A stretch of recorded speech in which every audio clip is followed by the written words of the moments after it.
Good evening. Angry scenes have played out across the country as thousands of protesters rallied against budget measures targeting universities.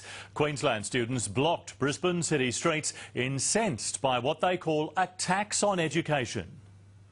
A tertiary army marching with a clear message to the government. Angry students, past and present, clogged the CBD, their chants and banners bluntly reviewing the government's planned budget measures. The tax on education is an attack on every single person in society. Like, this whole budget is an attack on working class people and the poor. At the entrance to Queen Street Mall, the crowd of over 300 literally stopped traffic to spread the word. Shame! With each new street, the protest grew in voice and seemed to grow in numbers.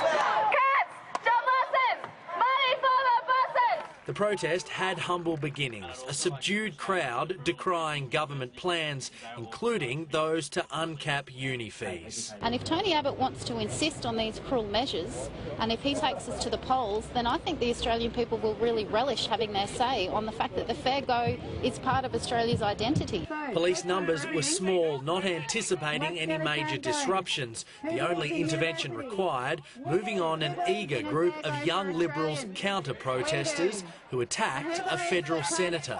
So what you need to do is access your right to free speech, just stand over there so they can have their right to free speech. Interstate police were kept far busier. You should be ashamed of yourselves! A much larger crowd in Melbourne was met by a much heavier police presence, the two groups clashing on the steps of Parliament House, with dozens forcibly arrested.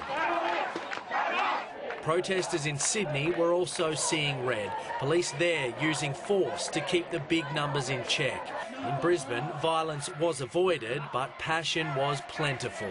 The Brisbane rally numbers may not have been as strong as down south, but organisers have still hailed this a success.